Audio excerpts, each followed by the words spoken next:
अहंकार का सूक्ष्म रूप है मैं जानता हूँ। सच्चा ज्ञान इस दावे को भी छोड़ देता है। आध्यात्मिक अहंकार की ये परत सबसे कठिनाई से पहचानी जाती है। सामान्यतः हम अहंकार को बाहरी रूप में पहचानते हैं, जैसे मैं श्रेष्ठ हूँ, मैं बड़ा हूँ, मैं दूसरों से बेहतर हूँ। लेकिन जब साधक आध्यात्मिक मार्ग पर आगे बढ़ता है, तो यह अहंकार और भी सूक्ष्म रूप ले लेता है। अब वह कहता है, मैं जानता हूँ, मुझे सत्य का बोध हो गया है, मैं जागरूक हूँ। यह दावा भले ही साधारण अहंकार जैसा ना लगे, पर वास्तव में यह उससे भी अधिक गहरा बंधन बन सकता है। मैं जानता हूँ, इसमें एक छिपा हुआ केंद्र होता है, मैं। जब तक यह मैं किसी पहचान के साथ जुड़ा है, तब तक अहंकार पूरी तरह समाप्त नहीं हुआ है। ज्ञान का उद्देश्य इस मैं को मजबूत करना नहीं, बल्कि उसकी वास्तविकता को समझना और उससे परे जाना है। लेकिन यदि ज्ञान के नाम पर मैं जानता हूँ का भाव बढ़ता है, तो साधक अनजाने में उसी पुराने बंधन में फंस जाता है, बस उसका रूप बदल जाता है। अष्टावक्र गीता कहती है कि सच्चा ज्ञान कोई दावा करने की वस्तु नहीं है। वह कोई उपलब्धि नहीं है जिसे पकड़ कर रखा जा सके या जिसके बारे में कहा जा सके कि यह मेरा है।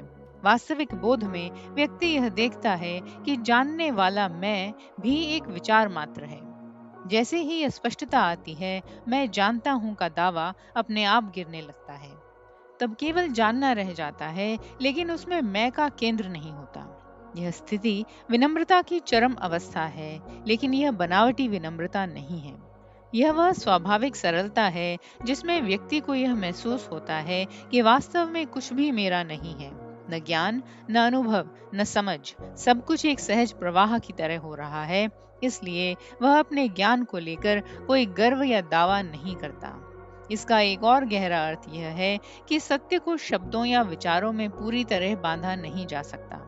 जैसे ही हम कहते हैं मैं जानता हूँ, हम सत्य को सीमित अवधारणा में बांधने की कोशिश करते हैं। लेकिन सच्चा ज्ञान उस सीमा को भी पार कर जाता है। वह जानता है, पर यह भी जानता है कि जो जाना जा रहा है वह अनंत है और उसे पूरी तरह परिभाषित नहीं किया जा सकता।